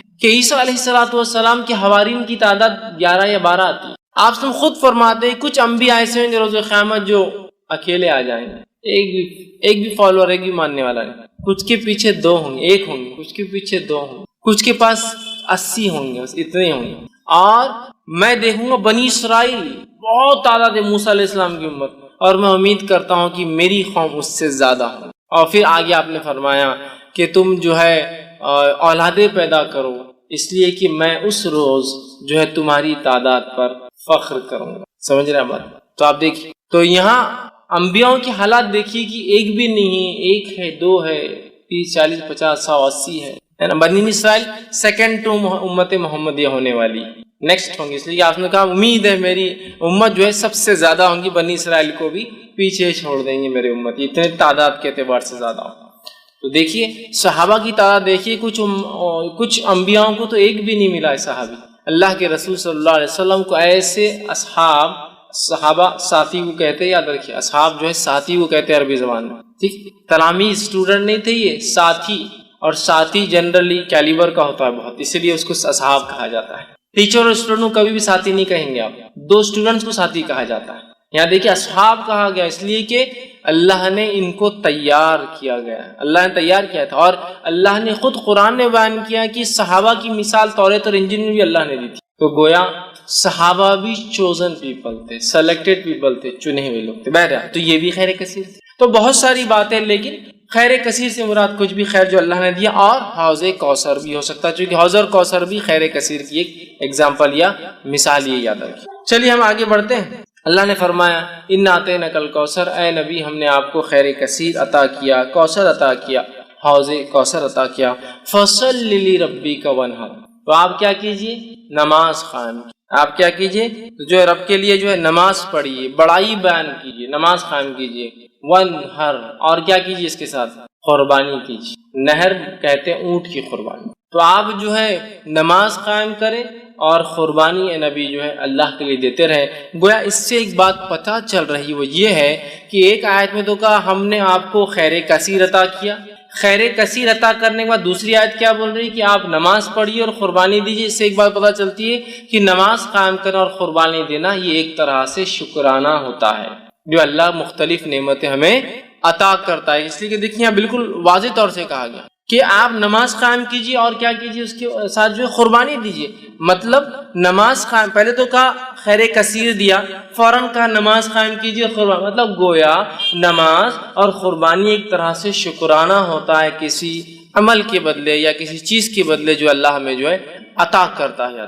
تو اللہ جو چیز عطا کرتا ہے یہ ایک طرح سے اس کا بدلہ ہو سکتا ہے۔ تو یہ بات کو ہم بھی ذہن میں رکھیں، اللہ نے کسی بھی قسم کا ہمیں خیر دیا تو نماز ایک بڑی بہترین چیز ہے اس خیر کے لیے شکرانہ ادا کر کہ اللہ تیرا شکر ہے کہ تو نے یہ فلاں فلاں چیز ہمیں عطا کی، ٹھیک ہے۔ اور قربانی دینا یہ بھی بڑی اہم چیز ہے، قربانی دینے سے اللہ خوش ہوتا ہے، جیسے کہ آپ صلی اللہ علیہ وسلم نے فرمایا 10 ذی الحجہ کو، جس کو عام زبان میں بقرعید کہتے ہیں، 10 ذی الحجہ کو جانور ذبح کرنے، نہر خون بہانے سے زیادہ کوئی عمل اللہ کو پسند ہے، بہت محبوب عمل ہے قربانی، کہ اللہ ہم جانور کی قربانی دے کے اعلان کرتے ہیں کہ وقت آنے پر ہر چیز تیری راہ میں ہم قربان کر دیں گے، اعلان ہوتا، سمجھ رہا۔ تو یہاں کہا کہ فصل لربک، تو نماز قائم کی، تو گویا دیکھیے اشارہ ہو گیا ہے کہ اگر اللہ بھی ہمیں کوئی نعمت یا شکر دے تو ہم کیا کریں؟ نماز قائم کریں۔ اور نبی اکرم صلی اللہ علیہ وسلم کے تعلق سے ابوبکر صدیق رضی اللہ عنہ فرماتے ہیں اللہ کے رسول صلی اللہ علیہ وسلم کو جب بھی کوئی خبر پہنچتی اچھی آپ سجدے میں گر جاتے، کوئی مصیبت آتی، کوئی آندھی آتی، کوئی طوفان آتا، کوئی پریشانی ہوتی، آپ مسجد کی طرف بھاگتے، مطلب نماز پڑھتے۔ خوشخبری آئی تو نماز، سجدے میں گرنا، مصیبت آئی تو نماز، نماز دونوں کے لیے حل ہے۔ اور اللہ نے اس بات کو سورہ بقرہ میں فرمایا، بیان بھی کیا، وَاسْتَعِينُوا بِالصَّبْرِ وَالصَّلَاةِ، مانگو اللہ سے صبر اور نماز کے ذریعے مانگنا ہے ہم کو، یاد رکھیں۔ تو یہاں شکرانہ بھی ہے نماز، حاجت کے لیے دعائی ہے نماز، دعا کی ایک قسم ہے نماز، اللہ کا ایک فریضہ فرض کردہ ایک حکم بھی ہے نماز، بہت ساری چیزیں نماز ہے۔ نماز کے اتنے فوائد ہے کہ ہم گنتے جائیں تو ممکن نہیں یاد رکھی کہ ہم ایک جگہ جمع کرنا، اتنے فوائد ہیں۔ تو بہرحال یہاں کا فصل لربک وانحر، کہ آپ جو ہے نبی نماز قائم کیجیے اور قربانی دیجیے اپنے رب کے لیے، ٹھیک ہے۔ تو یہاں قربانی کا حکم دیا گیا، نماز کا حکم دیا۔ ہم بھی جب بھی اللہ تعالیٰ کو نعمت عطا کرے تو ہم بھی قربانی دیں، نماز پڑھیں اور قربانی دیں۔ تو کہا فصل، تو نماز قائم کرے، وانحر، اور قربانی دیں۔ اس سے ایک بات اور پتہ چلتی ہے کہ نماز اور قربانی دو ایسے اعمال ہیں جو خالص اللہ کے لیے ہونا چاہیے، اس لیے کہ نبی کو کہا جا رہا ہے اے نبی نماز پڑھیے اور قربانی دیجیے، یہ دونوں عمل خالص اللہ کے لیے ہونا چاہیے، یاد رکھیے۔ تو کہا نماز قائم کیجیے، قربانی۔ ان شانئک هو الابتر، بے شک تیرا دشمن ہی نام بے نام و نشان رہنے والا ہے۔ اب آیا معاملہ اس آیت کی طرف جس کی وجہ سے علماء کہتے ہیں کہ یہ آیت اس وجہ سے نازل ہوئی تھی۔ واقعہ ہے کہ آپ کے بیٹوں کا پے در پہ ایک کے بعد ایک انتقال کر جانا، اللہ تعالیٰ کی اس میں کیا حکمت رہیں گی واللہ اعلم، اللہ بہتر جانتا ہے کیا حکمت رہی ہے۔ لیکن علماء جو حکمتیں دیتے ہیں ان میں سے ایک حکمت یہ ہے جو ہو سکتی ہے کہ اللہ نے آپ کو لڑکی عطا نہیں کیے، تو یہ ہے کہ آج دیکھیے جو نبی کے خاندان سے سیدھے نہیں ہیں ان کو کتنا زام ہے اپنے اس خاندان سے ہونے کا، سیدھے ہو جاتے تو پتہ نہیں کیا کرتے تھے، سمجھے نا۔ بیٹیوں سے برانچز چل رہی ہے، چچیرے بھائیوں سے برانچز چل رہی ہے، تو کتنا زام ہے۔ خاندان سے تو دور، خالی اس علاقے کو ہونے کا زام دیکھیے، ہم فلاں ہیں، قومی زام، سمجھ رہے، خاندان تو دور، خالی علاقے سے ہونے کا زام دیکھیے لوگوں میں، ہم فلاں علاقے سے، ہم فلاں زبان بولنے والے۔ شاید یہ حکمت رہی، اللہ اس معاملے کو رکھنا ہی نہیں چاہتا تھا، آگے ختم کر دینا چاہتا، اس کے آگے واللہ اعلم، وہ اللہ ہی جانتا ہے بھائی کیا وجہ، لیکن یہ حکمت ہو سکتی ہے، اللہ سمجھ رہا بات۔ تو اللہ نے آپ کے لڑکوں کو حیات نہیں رکھا۔ مشرکین جب آپ کے لڑکے کا انتقال ہوا تو مشرکین نے خوشیاں منائی اور کہا اب تو محمد کا نام لینا کوئی نہیں ہے، اس کا مشن آگے چلنے والا نہیں، اس کی تحریک یہیں ختم ہو جائیں گے۔ اور ظاہر سے کوئی بھی تحریک کے لیے کیا لگتا ہے آپ کو معلوم، تحریک لڑکیوں سے نہیں لڑکوں سے چلتی، سمجھا، تحریک چلانا ہے۔ زکریا علیہ السلام اللہ سے دعا کر رہے ہیں، تو زکریا علیہ السلام کی دعا ہے اللہ مجھے ایک لڑکا عطا کر، اس لیے کہ لڑکی نبی نہیں ہو سکتی، اور بنی اسرائیل میں طریقہ تھا، اللہ کیا کرتا تھا ایک خاندان میں پھر اسی خاندان میں لڑکے دیتا تھا جو نہ انبیاء بنتے تھے۔ زکریا علیہ السلام جانتے تھے کہ اب اس قوم کو ایک نبی کی ضرورت ہے اور نبی لڑکا ہو سکتا ہے، لڑکے کی دعا کی آپ نے، کیوں؟ اس لیے کہ انہیں ایک جو ہے وارث چاہیے تھا ایک نبوت کو آگے لے کے چلنے۔ بنی اسرائیل میں ایک زمانہ آیا کہ تقریباً بنی اسرائیل کے مرد قتل کر دیے گئے تھے، ایک عورت حاملہ باقی۔ سارے لوگوں نے مل کر دعا کی اللہ اس سے لڑکا پیدا اور وہ نبی ہو، اس لیے کہ اب نسل نہیں، اور اللہ اس نسل میں اولاد دیتا تھا۔ روایت میں آتا ہے کہ اللہ نے اس عورت سے اولاد پیدا ہوئے لڑکا تھا اور اس لڑکے کا نام رکھا گیا شمون، اور وہ شمون علیہ السلام بعد میں چل کے وہ نبی بنے، جو کہ جو ہے طالوت والے واقعے کے اندر آتا ہے کہ طالوت کو ان کے نبی نے جب چنا تو لوگوں نے کہا طالوت کو ہم پر کیوں بادشاہ بناتے ہو؟ تو نبی نے کہا وقت کہ اللہ نے اس کو سمجھداری اور جسمانی طاقت دی۔ وہ واقعے کے اندر شمون علیہ السلام جب پیدا ہوئے تو وہ آخری لڑکے تھے جو بچے تھے، اس کو تو لڑکوں سے چلتی ہے، سمجھ رہے بات؟ تو اب مشن اینڈ ہو رہا ہے ایک طرح سے، ظاہری طور سے تو مشن اینڈ دکھ رہا ہے، لڑکے ختم مشن ختم۔ تو کہا ان نشانی کو الابتر، اللہ جواب دے رہا نبی آپ کو کوئی پریشان ہونے کی، دل جو ہے اپنے آپ کو جو ہے مایوس کرنے کی کوئی ضرورت نہیں ہے، آپ کا دشمن ہی بے نام و نشان ہے۔ گویا اس کا دوسرا معنی ہے آپ کا نام و نشان رہنے والا ہے، آپ کا دشمن جو آپ کا مذاق اڑاتا ہے اس کی چاہے ہزاروں اولادیں ہو جائے یہ بے نام و نشان ہو۔ آج جتنے مشرکین کو ہم یاد کرتے ہیں سوائے سیرت کے، اس کے علاوہ کبھی یاد کرتے ہیں جو مشرکین کے نام آج تھوڑے بہت باقی ہیں بڑے بڑے سرداروں کے، اس کے علاوہ جو جنگ بدر میں عہد میں مر کھپ گئے، کون پہچانتا ہے ان مشرکین کو آج؟ کبھی آپ نے سنا مکہ گیا تو یہ کنواں تھا، اس میں 10 مشرکین ڈالے گئے، پہلا یہ تھا، دوسرا یہ تھا، تیسرا یہ تھا، کس کو پرواہ ان کی؟ مر کھپ گئے، نسلیں چلی ہوں گی لیکن کوئی ان کو نہیں پہچانتا ہے۔ خود ان کی نسلوں نے ایمان لانے کے بعد ان کا نام لینا پسند نہیں کیا کہ ہمارے جد اعلیٰ تھے یہ، ہمارے باپ دادا تھے یہ، ہے نا؟ جب ابو جہل کے گھر والے ایمان لائے تو کچھ صحابہ بعد میں آنے والے لوگ ان کو کہتے تھے کہ ارے تو ابو جہل کی اولاد، تو وہ گئے اللہ کے رسول کے پاس، کہا اللہ کے رسول یہ بار بار ہم کو تانا دیتے ہیں لوگ ابو جہل، تو آپ نے کہا کہ اپنے مردوں کو برا نہ کہو، اس لیے کہ ان کو برا کہنے سے ہمارے زندوں کو تکلیف ہوتی ہے۔ تو یہ ایک مشرک مردے کے بارے میں بات، لہٰذا سے ایک پتہ چلتا ہے کہ ہم مومن مردے کے بارے میں بری بات نہیں کرنا چاہیے۔ مشرک تھا نا، تو کہا اپنے مردوں کے بارے میں ابو جہل کو برا مت بولو، اس لیے کہ اس سے کیا ہوتا ہے اس کے گھر والوں۔ ایک روایت میں آتا ہے کہ عبداللہ ایک مرتبہ، جو کہ عبداللہ بن عبداللہ ان کا نام تھا بن ابے، جو کہ منافقین کا سردار تھا، عبداللہ بن ابے، ان کے بیٹے کا نام بھی عبداللہ تھا۔ تو عبداللہ بن عبداللہ اور کہ اللہ کے رسول صلی اللہ علیہ وسلم لوگ میرے باپ کے بارے میں تانا مارتے ہیں کہ رئیس المنافق تھا، منافق تھا، کہ تو نام تو اللہ نے نبی کو بتایا تھا لیکن صفتیں اللہ نے قرآن میں اتنی کھول کھول کے بیان کی مشرکین کی اور اللہ کے رسول نے منافقین کی کہ پتہ چلنا بہت آسان تھا، صحابہ کو معلوم تھا۔ تو آگے کہا میرے باپ کو برا کہتا، آپ نے کہا اپنے مردوں کو برا مت کہو، وہ اپنے انجام کو پہنچ چکے ہیں، تم مردوں کو برا کہنے سے زندوں کو تکلیف۔ تو آج ان کے خاندان والے خود جو ہے نام نہیں لیتے، بے نام ہو گئے، وہ اولاد کے بعد، لڑکوں کے بعد، ہزاروں لڑکوں اور نسلوں کے بعد بے نام۔ کہا تیرا دشمن بے نام رہیں گے۔ تو جتنے دشمنوں کا نام لے بھی لیتے نا، ابو لہب کا صرف اس لیے لیتے کہ سیرت میں آتا ہے، اس کے علاوہ کبھی تذکرے سنے ابو لہب کی مجلس، ابو جہل کی کوئی مجلس سجری کہ اس نے کیا کیا، کچھ کوئی نام نہیں۔ ہم ہی کبھی تو بھی لے لیتے، ارے تورے بولتے ہوئے نکل جاتے آگے، کوئی ویلیو نہیں، کوئی نہیں۔ اور نبی اکرم صلی اللہ علیہ وسلم جہاں وہ یہ سمجھ رہے تھے اس کے لڑکا نہ ہونے سے اس کا خاندان ختم، نسل ختم، اور آپ کی عمر بھی تو ہو چلی تھی نا، تو ان کو وہ تھا کہ اب عمر بھی تو ہو جا رہی ہے شخص کی، اس کو اب اولاد نہیں تھوڑی ہوتی بعد میں، اور وہ خوش ہو رہے تھے۔ اللہ نے کہا تیرا دشمن ہی ہے نبی، بے نام و نشان، دم کٹا، بغیر نسل کی، بغیر اولادیں ہوں گی ہو سکتا، لیکن وہ جو تمہیں کہتے ہیں نا تمہارا نام کوئی نہیں لیں گا۔ آج ہم دیکھتے ہیں نبی اکرم صلی اللہ علیہ وسلم کا نام ان کے بچوں کے نام سے تو نہیں رہا، لڑکوں کے نام سے تو نہیں رہا، لیکن آج دنیا میں سب سے زیادہ نام جو رکھا جاتا ہے اور وہ کیا ہے، وہ کیا ہے معلوم آپ کو؟ محمد، سب سے زیادہ۔ ویسے دنیاوی اعتبار سے آتا ہے کہ چین جو نام ہوتا ہے نا، چین چائنیز نیم ہے، چین، وہ سر نیم سب سے زیادہ ہوتا ہے، لیکن محمد اس سے بھی زیادہ ہے۔ کیوں؟ اس لیے کہ محمد کے بہت سے ویریئنٹس ہیں، MOHAMMAD، MUHAMMAD، MOHAMMED، سمجھ رہے آپ؟ MUHAMMAD، یہ سب ہیں، تو ان کو الگ الگ کیا جاتا ہے، جیسے 15 آتے ہیں، مطلب چین کے بعد 15 اور نام صرف محمد ہی چلتے ہیں، الگ الگ ناموں سے جو محمد کی سپیلنگز ہوتی ہے، اس ناموں کو اگر لے لیا جائے تو 15 اس کے الگ الگ کیٹیگرائزیشن ہوتے ہیں۔ تو اگر ان سب کو ملا لیا، چونکہ سب کا مقصد محمد ہی ہے، تو دنیا میں سب سے اول نام جو رکھا جاتا ہے وہ کیا ہے؟ محمد۔ کچھ نہ بھی ہو تو کم از کم اپنے بچوں کے نام میں والدین پہلے محمد اور پھر فلاں رکھتے ہیں۔ دیکھیے اللہ کے رسول صلی اللہ علیہ وسلم کوئی لڑکا تو زندہ نہ رہا، لیکن ہر لڑکے کا نام مسلمان محمد رکھتے ہیں. آگے کم از کم چلو نام کچھ ہے تو محمد فلاں ہے نا. دیکھیے وہ سمجھ رہتے کہ اس کا نام کوئی لینے والا نہیں. آج سب سے زیادہ نام جو ہے محمد دنیا میں رکھا جاتا ہے. وہ سمجھ رہے تھے کہ اولاد کے خاتمے سے نسل ختم ہو جائیں گے, مشن ختم ہو جائیں گا. اللہ نے ہزاروں لاکھوں صحابہ کھڑے کر دی جنہوں نے مشن کو لے کے چلے, آپ کا نام لے کے چلے.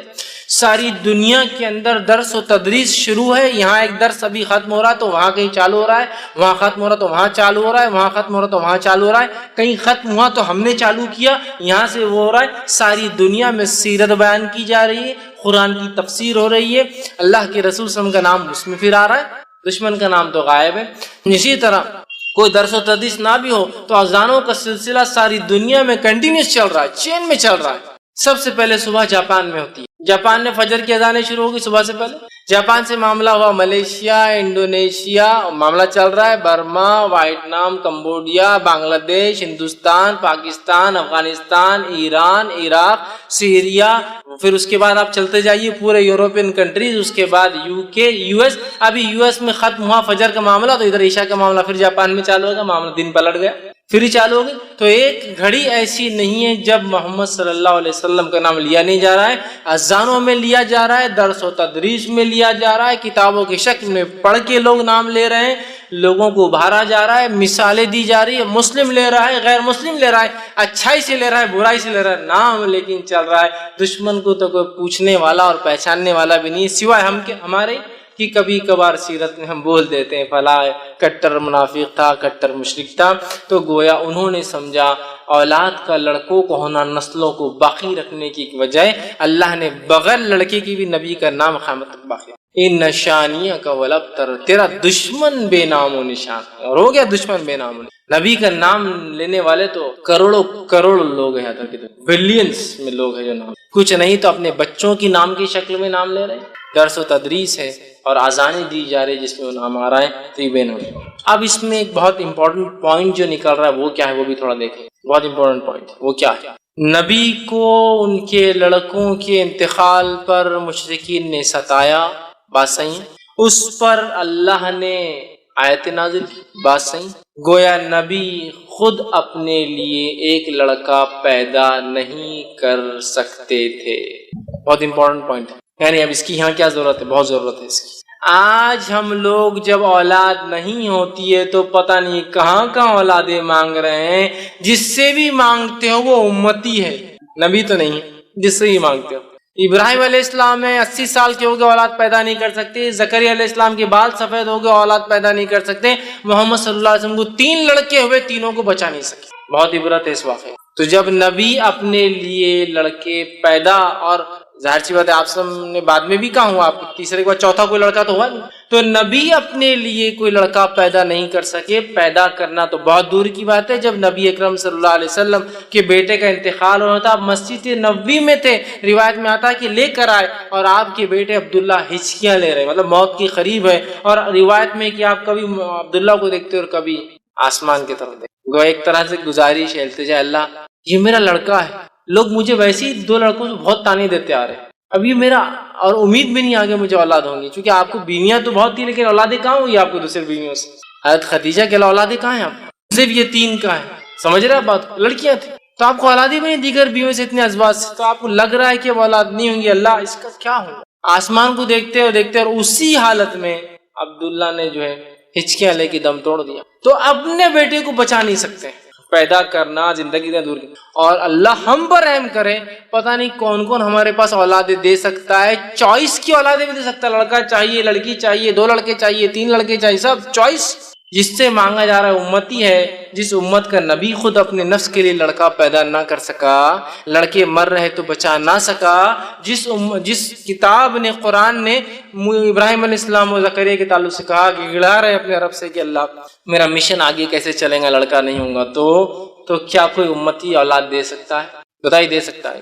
کوئی امتی اولاد نہیں دے سکتا, کوئی امتی نہیں دے سکتا. تو ایک بڑا سبق تھا کہ تیرا دشمن بے نام رہے گا, لیکن ابھی آپ کو لڑکا نہیں, ٹھیک ہے, اس وجہ سے آپ کا نام فلاں بن محمد نہیں باقی رہے گا, لیکن تیرا دشمن بے نام, ہم آپ کا نام قیامت تک باقی رکھیں. کس شکل میں وہ ایک الگ معاملہ ہے, لیکن آپ کا نام باقی رکھیں. اس سے پتا چلا نبی اپنے نفس کے لیے لڑکے پیدا نہیں کر سکتا تھا. قرآن میں اللہ نے اس کی وضاحت کی، اللہ جسے چاہتا ہے لڑکے دیتا ہے، جسے چاہتا ہے لڑکیاں دیتا ہے، جسے چاہتا ہے دونوں دیتا ہے، اور جسے چاہتا ہے کچھ بھی نہیں دیتا۔ چوائس، اس کی مرضی، اس کی مرضی، سمجھ رہا بات؟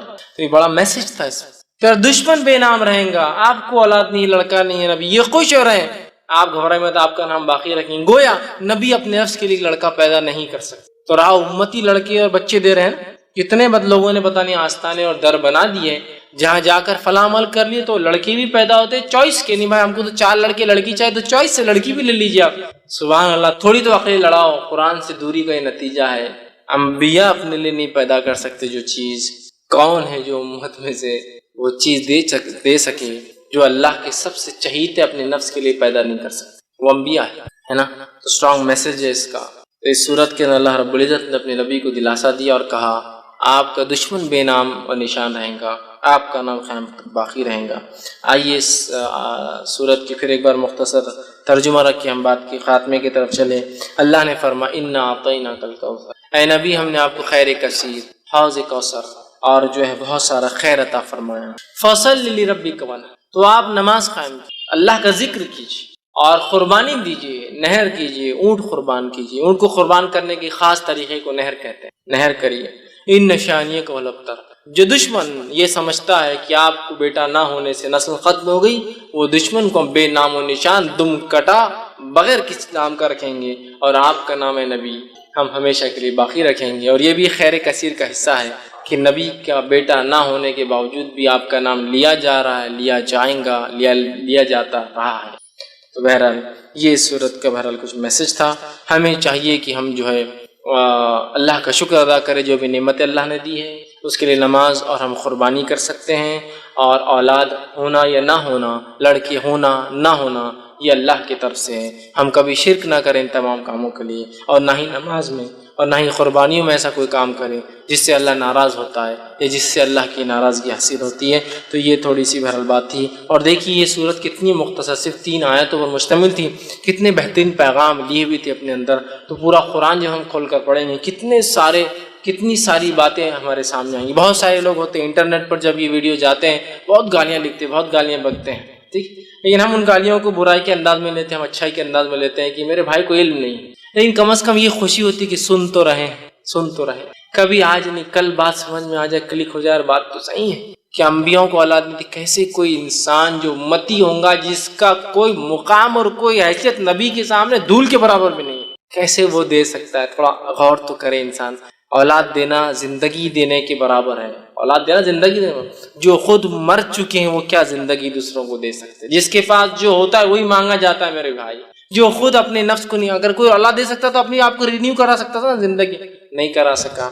تو بہرحال مقصد ہے اللہ کی کتاب کو ہم تھام لیں۔ تو بہت ساری ایسی گرہیں جو شیطان مان دیتا ہے نا، گرہیں، وہ گرہیں کھل جاتی ہے، اور شرک اور بدعت اور کفر اتنا عام ہو چکا ہے اس امت میں کہ اللہ رحم کرے، نمازوں کو غیر اللہ کے لیے پڑھا جا رہا ہے، قبلے کے الٹا پڑھا جا رہا ہے، خبروں کے اوپر خبر والوں کے لیے پڑھا جا رہا ہے، قربانی اللہ کے علاوہ کی جا رہی ہے، اور ہم دیکھ رہے ہیں ہم آج کے سوسائٹی میں بیٹوں کو سب کچھ سمجھ رہے ہیں۔ یہ بھی ایک میسج ہے اس کا، بہرحال بھول گیا تھا بیچ میں، ہے نا، بیٹے رہتے سب کچھ، ارے تم کو تو بیٹیاں ہو گئی پوری، اب تو گئے تم، ہوتا ہے نا بہت سے لوگ، ارے تم اللہ رحم کرے یار ان کو پوری بچیاں ہیں۔ اس میں رحم کی کیا بات ہے؟ اللہ نے رحم کیا تبھی تو بچیاں ہیں، اور ایک ایسا رحم کیا اور کیسے بچیوں سے کیا رحم ہوتا ہے؟ آپ سن کی واضح حدیث ہے، جس نے 3 لڑکیوں کو پالا، پرورش کی اور نکاح کر دیا، وہ میرے ساتھ جنت میں ہے، ایسا بتایا ایک دم نزدیک۔ کسی نے کہا اللہ کو 2 کا کیا، تو کہا اس نے 2 کے ساتھ بھی یہ کیا، وہ میرے ساتھ، تو رحم تو کر دیا نا پہلے۔ یہ جس کو کہتے ہیں نا بہت بڑے نقصان پہ بولتے ہیں نا صبر کرو اللہ دے، ویسے حالات ہو چکے۔ ہم یہ بات بھی یاد رکھیں، ہمارے نبی کو لڑکیاں تھیں، لڑکیوں اور لڑکوں کی وجہ سے نام باقی نہیں ہوتے، نام باقی ہمارے اعمال کی وجہ سے، اخلاص کی وجہ سے۔ بہت سارے لوگ جن کی نسل ہی آگے نہیں چلی، جنہوں نے نکاح ہی نہیں کی، کیا ان کے نام نہیں لیتے ہیں؟ بڑے بڑے علماء دیکھیں آپ، بہت سارے ایسے جنہوں نے شادی نہیں کی، زندگی حالات وقت زمانہ نہیں آیا، جیلوں میں زندگیاں گزار دی، جوان ہوئے جیل میں ہوئے، بوڑھے ہوئے جیل میں، مر گئے جیل میں، شادی نہیں کی، نام لیتے ہیں نا، نام لیتے ہیں ان کے کام کی وجہ سے، سمجھ رہے ہیں آپ بات کو؟ تو لہٰذا یہ کوئی مایوسی کی شکل نہیں ہے جن کو لڑکا نہیں ہو وہ ڈپریسڈ ہے، ہم کیوں لڑکا نہیں ہو رہا، ہے نا، اور لڑکا نہیں ہو رہا یا پھر اللہ نے لڑکیوں کی نعمتیں عطا کی تو پریشان ہے کہ اب ان کا بوجھ کیسے حل کریں گے، ان کو کیسے پالیں گے، کیسا بڑا کریں گے، زمانہ تو یوں آ رہا، زمانہ تیوں آ رہا ہے۔ میرے بھائی تو رزاق نہیں ہے، میں رزاق نہیں ہوں، رزق دینے والا کوئی اور ہے۔ جب میں پیدا ہوا تھا تو مجھے جب کھلایا تو مجھے پوری امید ہے جتنا میرا بچہ پیدا ہوا جو لے کے آئے وہ کھا کے جائیں گا۔ اور یہ بات یاد رکھیے، میرے رزق کی فکر مجھے نہیں ہوتی ہے، میرے رزق کی فکر کسی نے کر لی ہے، اور میرا رزق جب میں اپنے ماں کے پیٹ میں 4 مہینے کا تھا وہ لکھا جا چکا ہے، وہ تو مجھے ملنا ہی ہے، بس میرا کام اس کے لیے میں کوشش کروں۔ یہ تو میرا ایمان ہے نا۔ اور علامہ صالح العثیمین رحمہ اللہ بڑی پیاری بات فرمایا کرتے تھے، جو لوگ ہوتے ہیں نا لڑکا بڑھاپے کا سہارا بنتا ہے کہ سہارے وارے بنتے ہیں، نیک رہا تو ٹھیک، ورنہ آدمی مرتے مرتے تک بولتا ہے کہ اس نے میری سنا نہیں، اس نے میری سنا، مطلب گویا جاتے وقت ہی بددعائیں دے کے جاتا ہے، اس کی زندگی برباد ہو جاتی ہے، اس کی بھی ختم ہو جاتی ہے نا۔ ایسا کچھ بھی نہیں لڑکی اور لڑکیوں کے اندر۔ صالح حسین رحمہ اللہ بڑی پیاری بات فرمایا کرتے تھے، اولاد ہم کیوں پیدا کرتے ہیں؟ وہ کہتے تھے ہم اولاد اس لیے نہیں پیدا کرتے کہ اولاد ہمیں کھلائے پلائے بڑھاپے کا سہارا بنے، ہم اولاد اس لیے پیدا کرتے ہیں کہ یہ اللہ کی عبادت کرے، یہ موٹو ہے۔ تو لڑکی بھی کرتی ہے اور لڑکا بھی کرتا ہے اللہ کی عبادت، ہے نا۔ یہ مشن سے کوئی رہے کہ اللہ دینے والا ہے، لڑکیاں دے لڑکا دے، جو دیا اچھا، جس کو نہیں ہے وہ کیا بول رہا، اللہ کچھ بھی دے تو چلتا، جس کو لڑکیاں دے تو نہیں اللہ ایک آدھ تو لڑکا ہونا چاہیے، جس کو ایک دے دیا اللہ 2 ہو گئے تو جوڑی ہو جاتی، نہ اکیلا جو ہے پریشان رہتا، 2 ہو گئے تو اللہ 3 ہو گئے زیادہ اچھا رہتا، نہ اگر ایک آدھ میں سے کچھ ہو گیا کر گیا تو مطلب سیف سائڈ سٹیپ نہیں ہونا پھر ان کو۔ اب 3 ہو گئے تو نہیں اللہ 4 ہو گئے تو 2 جوڑی برابر ہو جاتے ہیں، مطلب ناشکری کی تو حد شروع سے لے کر آخر تک ہے ہماری، نہیں ہے تو ناشکری، کچھ تو بھی دے دیا اللہ چلے گا، دے دیا تو ناشکری کہ ایسا اور ویسا کیوں دیا، چوائس اس میں کہ نہیں اللہ پہلا کم از کم لڑکا ہو جائے، دوسرا کچھ بھی ہو چلتا، کم از کم فرسٹ شاٹ میں اپن کامیاب ہو جاتے، نیکسٹ دیکھا جائے گا لڑکی ہو تو پھر چل جائیں گا، کم از کم ایک لڑکا ہو جائے تو تسلی تو ہو جاتی ہے نا۔ سب کچھ بھی نہیں، یاد رکھیے کچھ بھی نہیں، لڑکیاں ہیں تو بہت مشکل ہوں گی، لڑکے تو بہت آسانی، کچھ بھی نہیں ہے۔ لڑکیاں رہی تو لڑکیاں کیا نعمت ہے، میں بتاتا ہوں آپ کو کہ آپ اپنے کمرے میں ہیں، ماں باپ آپ کو بڑے لڑکے ہیں ماشاءاللہ، لڑکا بازو کمرے میں ہے تو اپنے بیوی کے ساتھ، آپ بوڑھے ماں باپ ہے، لڑکا بازو کمرے، آپ یہاں کھانس رہے، آپ کو بخار ہے، آپ کو زکام ہے، آپ کے پڑوس میں والے بیٹے کو نہیں پتا ہے، لیکن ایک امریکہ میں لڑکی بہاری آپ نے، اس کو پتا ہے کہ ماں باپ رات میں کھانس رہے تھے، ہے نا۔ اس کا فون آتا صبح، کیا ہوا امی، آپ نے کہتے تیرے بہت کھانسی ہے، اس کو نہیں پتا، اس کو پتا۔ لڑکیاں اتنی فکر مند ہوتی ہیں، سمجھ رہے ہیں آپ بات کو، وہاں سے فکر ہے اس کو کہ ماں باپ کا یہاں انڈیا میں کیا چل رہا ہے، وہاں سے فون چل رہا ہے، پڑوس میں بیٹا اس کو نہیں پتا کیا ہو رہا ہے نا۔ تو ایسا نہیں ہے، اولاد جو بھی اللہ نے دی ہو، لڑکی ہو لڑکیاں ہو، فکر مت کیجیے اس معاملے میں، اچھی تربیت کیجیے، اپنے مشن کو حاصل کر لیجیے کہ یہ ہے کہ ہمارے بچے اللہ کی عبادت کرنے والے بن جائیں، باقی کوئی مسئلہ نہیں، آپ سکسیسفل ہیں، ٹھیک ہے، آپ کی نسل یہاں ختم ہوگی، کوئی مسئلہ نہیں، اللہ نے آپ کے لیے پسند کیا تھا، معاملہ ختم، ڈسپیوٹ ختم ہو گیا ہے۔ اللہ کی ایسی کچھ نعمت ہے جن پہ ہمارا کوئی اختیار نہیں چلتا ہے، تو کیوں اس پہ ڈسپیوٹ کر کے اور جھگڑا کر کے فائدہ ہے نا؟ نہیں، اس کا یہ آپشن ہو سکتا ہے، کوئی آپشن نہیں ہو سکتا اس کا، یہ اللہ کی مرضی، جو دینا چاہیں گا، جس کو اور جتنا دینا چاہیں گا دیں گا، نہیں دیں گا اس کی مرضی ہے۔ آپ دیکھیے بہت سے بڑے بڑے شاہان بادشاہ، کیا پیسے کی کمی ہے ان کو، کیا پیسے کی کمی ہے بتائیے مجھے، وہ 50 سال بعد ایک آدھ بچہ ہوگا، بس ایک ہی اولاد ہوئی ان کو، سب کچھ ہے، بیویوں کی لاتعداد، ان کی نان مسلم کی بات کر رہا ہوں، کوئی حد بھی نہیں ہوتی شادی میں، اولاد۔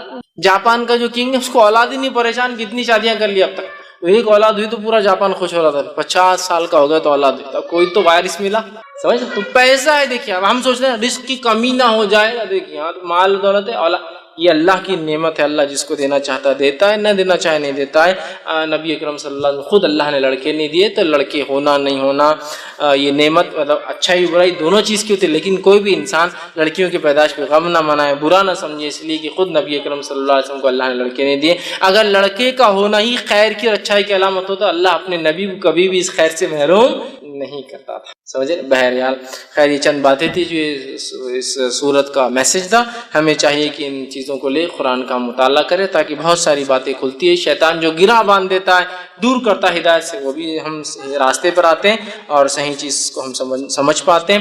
اللہ رب العزت سے آخر میں دعا ہے کہ اللہ سبحانہ تعالیٰ جو کچھ کہا سنا گیا اس پہ عمل کی توفیق عطا فرمائے، ہم تمام کو یا اللہ جو ہے ہمیں بھی جو ہے خیر کثیر عطا فرما، ہم تمام کو جو ہے نمازی بنا، اور ہم تمام کو جو ہے صرف خالص تیرے لیے نماز اور قربانی کرنے والا بنا، اور ہم تمام کو جو ہے ایسے کام کرنے کی توفیق عطا فرما جس کام کی بنیاد پر ہمارے جانے کے بعد بھی ہمارے ثواب کا جو ہے معاملہ جو ہے چلتا رہے، جب تک ہمیں زندہ رکھ، اسلام اور ایمان پر زندہ رکھ، خاتمہ ہمارا ایمان پر ہو۔ وآخر دعوانا الحمد للہ رب العالمین۔ سبحان ربک رب العزت عما یصفون وسلام علی المرسلین والحمد للہ رب العالمین۔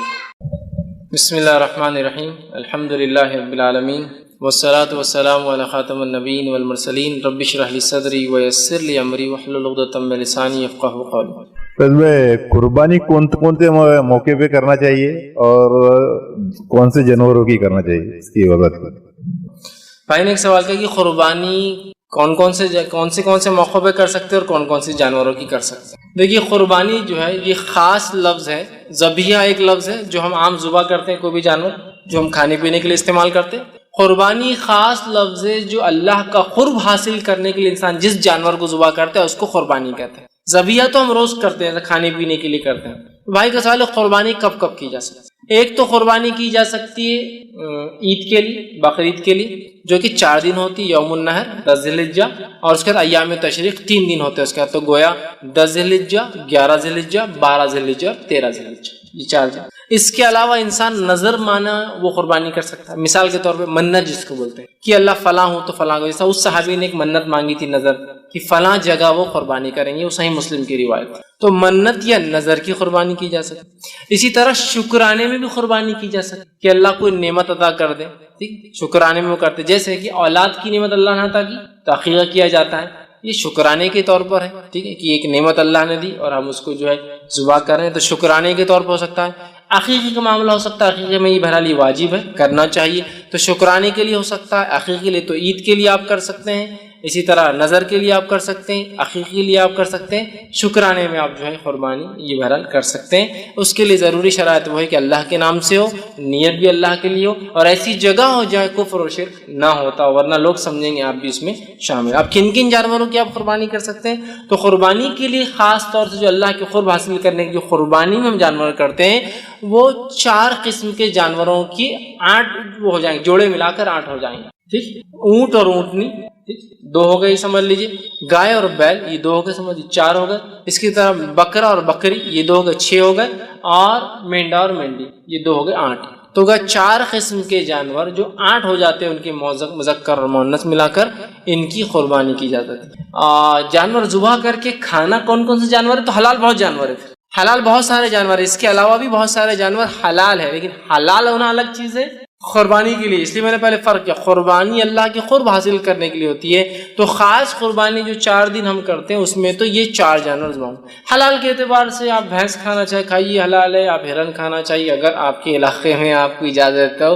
تو وہ حلال ہے، آپ کر سکتے ہیں۔ اسی طرح جو ہے گھوڑا آپ کھا سکتے، گھوڑا بھی حلال ہے یاد رکھیے، لیکن اب اس سے آپ بہت زیادہ پریشان مت ہوئیے، حلال ہے، لیکن ہمارے پاس چونکہ اکثریت یہ جانتی نہیں ہے اور یہ بہت عجیب و غریب مسئلہ بن جاتا ہے اگر کوئی بیان کرے تو، لیکن گھوڑا جو ہے ایک ایسا جانور ہے جو حلال ہے اور اس کو کھایا جا سکتا ہے۔ اسی طرح جو ہے جنگلی گدھا آپ کھا سکتے ہیں، اور شہری گدھا بولے تو یہ گدھا جو ہوتا ہے، شروعات کے دور میں اللہ کے رسول نے اجازت دی تھی گدھوں کی، لیکن بعد میں کہا کہ جنگلی گدھا حلال ہے، اور شہر میں جو چلتے چھوٹے گدھے ہوتے ہیں نا یہ بہرحال ہمارے لیے حلال نہیں۔ بہرحال ایسے بہت سارے اور بھی جانور ہیں، تو حلال کی طرح سے مچھلیاں تو پوری حلال ہے، وہ ایک الگ قربانی کے لیے، لیکن یہ 4 جانور کھانے کے اعتبار سے، حلال کے اعتبار سے بہت سارے، بہرحال اس میں سے آپ جو چاہے وہ کھا سکتے ہیں اور وہ کر سکتے ہیں۔ اس نے ایک سوال کیا کہ ابراہیم علیہ السلام نے بھی اولاد ہونے کے لیے منت مانگی تھی، کیا یہ بات صحیح ہے؟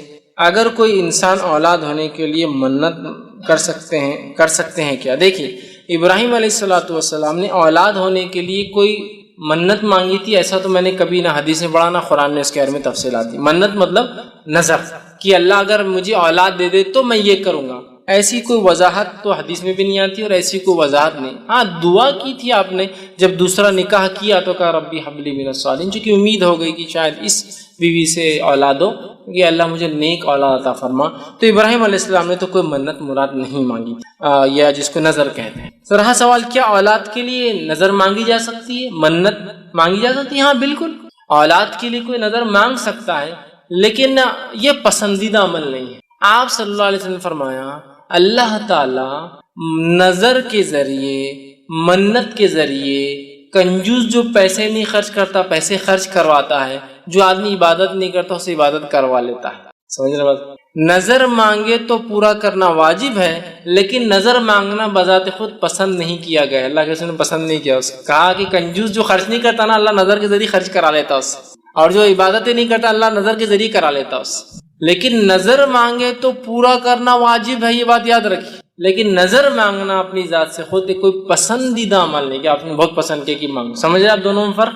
تو لہٰذا اولاد کے لیے نظر آپ مانگ سکتے ہیں، بالکل حلال اور جائز ہے، ٹھیک ہے بات سمجھ، لیکن کوئی پسندیدہ عمل تو نہیں. اس لیے کہ ہم کیوں اپنی عبادتوں کو خاص کریں کہ ایسا ہو تو ہی میں ایسا کروں گا، لیکن اگر مانگے تو کرنا پڑیں گے. اے اللہ فلاں مسئلہ ہوگا تو 2 روزے رکھوں گا یا رکھوں گی، 10 مسکینوں کو کھانا کھلاؤں گا یا کھلاؤں گی، اور جو ہے تیرے گھر کی جو ہے زیارت کر کے مطلب جو ہے عمرہ کر کے آؤں گا یا آؤں گی، یہ نظریں ہو سکتی ہے. یا جو ہے کسی مسکین کو 2-4 ہزار روپے اللہ دیو فلاں چیز دوں گی یا دوں گا، بالکل جائز، مانگ سکتے، کوئی مسئلہ نہیں، پسندیدہ نہیں ہے لیکن بالکل حلال ہے، آپ مانگ سکتے. تو اگر اولاد نہیں کسی کو تو بالکل اللہ سے نظر مانگ سکتا ہے، لیکن نظر مانگنے کا پورا کرنا ضروری ہے. اور اتنی بڑی نظر مت مانگ لیجیے کہ بعد میں خود پچھتا ہے. جیسے خاتون بازار کا ہم نے نظر مانگی تھی بچہ پاس ہو گیا تو کیا، وہ بھی کیا پاس ہو گیا، 12th. ایسا بھی نہیں کوئی IAS ایگزام یا UPSC اور MPSC میں پاس ہو رہا تھا، وہ 12th میں. اور نظر کیا ہے سنیے آپ، 1000 روزے. 12ویں کے لیے اگر 1000 تو مطلب first year, second year, third year اور MBBS اگر کر رہا تو پھر تو 1000 کے حساب سے 5,500 روزے ہو جائیں گے 5.5 سال. یہ کوئی طریقہ ہے کہ یہ روزے کی اتنے روزے ہوتے تو نہیں. بولے ہم کنفیوز تھے کہ 1000 روزے مانگیں گے 1000 نمازیں مانگیں گے. چلو 1000 روزوں کو چھوڑ دیتا، 1000 نمازوں پہ آتے ہیں. 1000 رکعت نماز کس کو بولتے ہیں؟ دن بھر میں صرف 17 رکعت اللہ نے فرض کی ہے. فجر کی 2، ظہر کی 4، عصر کی 4، مغرب کی 3 اور عشاء کی 4، یہ 17 رکعت ہوتی فرض. 1000 رکعتیں مطلب اگر ڈیلی 17 اور واجب الوتر ملا کے ہم 20 کر لیتے ہیں تو وہ 20 کے حساب سے ڈیلی آپ لگائیے انہوں نے کتنی نمازیں مانگ لی، کتنی 1000 رکعت، کئی مہینوں کی نماز. یہ 30 دن کے اندر 600 رکعت پڑھتا ہے انسان، صرف فرائض پڑھے. 2 مہینے کی نماز مطلب یہ تو کہ میں نے کہا آپ مانگتے 2 رکعت 20 رکعت زیادہ، یہ کیا آپ نے مانگ لیا 1000 رکعت. آپ پورا کہاں سے ہوگا، فرائض پورے نہیں ہوتے جلدی ہم سے اور آپ نے 1000 رکعتیں مانگ لی. تہجد نہیں پڑھ پاتے 8 رکعت روز، ہم 1000 رکعتیں آپ نے مانگ لی. تو آپ نظر کو توڑیے. آپ تو بہرحال ایسی نظر مانگیے جس کو آپ پورا کر پائے. نہیں اللہ یہ فلاں مسئلہ ہوگا تو، اور عورتوں کو تو بس دھکے پہ نظر چلتی، اللہ یہ ہوگا فلاں ہو گیا 10,000 روپے دے دوں گی. شوہر بول رہا ہے میں مر جاؤں گا، 10,000 کمانے کی طاقت نہیں ہے اور تو بول دے رہی 10,000 روپے نظر دیں گے. پھر بعد میں نہیں اب کچھ تو بھی سلوشن نکالو، حل نکالو، اس کے 10,000 روز کہاں سے نکلیں گے. نظر وہ ہو جو آپ کر سکتے ہو. اللہ 2 رکعت نماز، 10 رکعت نماز افورڈیبل ہے، کر سکتے ہیں. اے اللہ 2 روزے 3 روزے، چونکہ 30 روزے تو اللہ نے سال میں ہم پہ فرض کیے. 30 روزے سال میں، سمجھا، سال میں 30 روزے یا 29 روزے، اور آپ 1000 روزے یا کچھ لوگ میں نے دیکھا 40 روزوں کی منت مانگتے چلے. آپ کو اللہ 30 روزے زیادہ فرض نہیں کر رہا، بوجھ نہیں ڈال رہا، اور آپ 40 روزے فرائض سے بھی آگے بڑھ جا رہے ہیں. ٹھیک، تو لمٹ میں 2 روزے 3 روزے 1 روزہ یہ ہو سکتا ہے. یہ تو بہرحال لمٹ میں مان دیں، بہرحال اولاد کے لیے مانگی جا سکتی ہے، کوئی حرج نہیں انشاءاللہ. کسی نے سوال کیا، ہم منت کرتے ہیں کہ اگر یہ کام ہو جائے گا تو ہم اللہ کے نام پر قربانی کریں گے تو غریبوں میں تقسیم کریں گے، تو کیا یہ قربانی کا گوشت ہم خود کھا، اچھا کہ غریبوں میں تقسیم کریں یا خود کھا سکتے ہیں؟ دیکھیے میں سمجھتا ہوں جب آپ منت مانگ رہے، نظر مانگ رہے قربانی کرنے کی اللہ کے لیے، تو اللہ کو راضی کرنے کے لیے مانگ رہے، تو ظاہر سی بات ہے خالی ذبح کرنا تو ایک نیت پہنچتی ہے. عملاً تو یہ کہ آپ جب غریبوں میں دیں گے تو اس کا، اگر میں کہوں اللہ میں منت نظر مانگ رہا ہوں کہ میں قربانی کروں، خود کھا جا رہا ہوں پوری قربانی، تو یہ کوئی ایسا لاجیکلی سمجھ میں نہیں آ رہا. پھر آپ نے بینیفٹ کس کو دیا اس کا؟ اپنا نفع کر لیا. جب آپ منت مانگ رہے کہ اللہ میں قربانی کروں گی، تو میں امید کرتا ہوں کہ یہ آپ کھا سکتے حلال ایک حصہ، لیکن یہ نہیں کہ آپ پورا کھا جائیں، سمجھا، پورا ہی آپ نے کھا لیا. جب آپ نظر مانگ رہے ہیں تو آپ لوگوں کو دیں، لیکن اگر آپ نے نظر مانگی اللہ میں قربانی کروں گا، اور اس کا گوشت کا آپ نے کوئی نظر نہیں مانگی کیا کروں گا، خود کھاؤں گا دوں گا، تو ایک الگ بات ہے. لیکن پھر بھی تقاضا تو یہی ہے جب آپ نے اللہ کے لیے کچھ کیا تو اس کے بندوں کو کچھ فائدہ ہو تو صدقہ دوں گا، کچھ فائدہ ہو تو الگ بات ہے. آپ خود بھی کھا سکتے، حرام نہیں ہوگا. لیکن میں یہ کہنا چاہ رہا ہوں کہ جب آپ نے قربانی کی تو اس کا فائدہ اگر غریبوں کو ہو تو میں سمجھتا اللہ راضی اور خوش بھی ہوں گا. اور یہ کام ہونے کے بعد ہی کریں گے، ظاہر سی بات. نظر کی کوئی بھی چیز بعد میں ہوتی ہے، اور جب اللہ نے کوئی عطا کر دی کوئی چیز تو میں تو سمجھتا ہوں لوگوں کو آپ کچھ عطا کریں، اللہ رب العزت خوش ہوتا ہے صدقات و خیرات سے. بہرحال حرام نہیں ہے، آپ خود بھی کھا لے تو، لیکن دینا چاہیے. ہاں کچھ کھائے اور کچھ دے، اس میں کوئی حرج نہیں. جیسا میں نے قربانی کیا، ایک حصہ رکھا 2 حصے بانٹ دیے، آدھا رکھا آدھا بانٹ دیا، لیکن دینا چاہیے تاکہ دوسرے بھی کھائے اور اس سے جو ہے اللہ تعالیٰ کی خوشنودی ہو کہ غریبوں کو فائدہ ہو آپ کی منت یا مراد۔ آپ نے بتایا کہ لوگ لڑکی ہونے پر ناراض ہو جاتے ہیں کہ لڑکی ہوئی، اس کی آپ نے ایک وجہ بتائی کہ بڑھاپے کا سہارا لڑکا ہونا چاہیے، لیکن جس کو لڑکے بھی ہے اور اس کو لڑکی ہوئی تو وہ بھی ناراض ہوتے ہیں۔ اس سے میں نے میرے تجربے سے اس کا ریزن یہ نکلتا ہے کہ اس کی شادی کروانا پڑے گی بڑی ہو کر۔ اور آج کل غیر قوم کا چھوڑیے، ہماری قوم میں جو گمراہ ہیں ان کا چھوڑیے، جو کتاب و سنت پر چلتے ہیں ان کا کرائٹیریا یہ ہے، آج معذرت کے ساتھ بولتا ہوں، کہ ساری باتیں ہیں آپ کے پاس لیکن پیسہ نہیں ہے، تو وہاں بات آ کر اٹک جاتی ہے۔ اس لیے لوگ لڑکی ہونے پر ناراض ہو جاتے ہیں۔ جس کے پاس پیسہ ہے وہ ٹھیک ہے، لیکن جس کے پاس نہیں ہے وہ کیا کرے؟ بھائی نے ایک بہت اچھا پریکٹیکل سوال کیا کہ لڑکی پیدا نہ ہو، چاہے آپ جیسا میں نے کہا جس کو لڑکیاں تو ٹھیک ہے وہ تو پریشان، لیکن جس کو لڑکی ہے پھر بھی لڑکی تو پریشان، تو اس کی ایک وجہ بتا رہے ہیں کہ اس کی وجہ یہ ہے کہ لڑکی بڑی ہوں گی تو اس کی شادی کرنا پڑیں گی۔ اور جو سسٹم ہمارے پاس ہے مسلم اور غیر مسلم، مسلمس کے اندر چاہے بدعتی ہو، چاہے مشرک ہو، چاہے توحید پرست ہو، سب کے پاس ان کا کہنا مسئلہ یہی ہے کہ پیسہ چاہیے ایٹ دا اینڈ، جو کہ لڑکی کی شادی میں خرچ کرنا پڑتا ہے، جو وجہ بن رہی لڑکیوں کی پیدائش روکنے کی اور نہ ہونے۔ میں کہوں گا واقع میں اور حقیقت میں مشرکین مکہ کے نزدیک جو بھی مسئلہ، ان کے پاس پیسہ مسئلہ نہیں تھا، یہ ہم جانتے ہیں، ان کے پاس مسئلہ عزت اور شان تھی۔ لیکن آج لڑکی کی پیدائش جو بوجھ سمجھا جا رہا ہے، وہ بوجھ سمجھنے کی ایک بہت بڑی وجہ میں بھی کہہ سکتا ہوں 90% سمجھ لی وجہ ہو سکتی ہے، وہ یہی ہے کہ اس کے لیے پیسہ کہاں سے لائیں گے؟ پرورش کرو، پڑھاؤ لکھاؤ اور پھر شادی بھی کرو تو اس کے ساتھ کچھ دو۔ یہ بہت خطرناک مسئلہ ہے۔ اب کیا کیا جا سکتا ہے اس معاملے میں؟ ہم تو سمجھا کے تھک گئے، بول کے میں تو تھک جاتا ہوں۔ کبھی کبھار تو اتنا سخت بولتا ہوں کہ کچھ لوگ مجھے ملتے ہیں تو بولتے فیض بھائی اتنا بھی سخت نہیں دینا، تھوڑا سا اگر آپ تھوڑا کم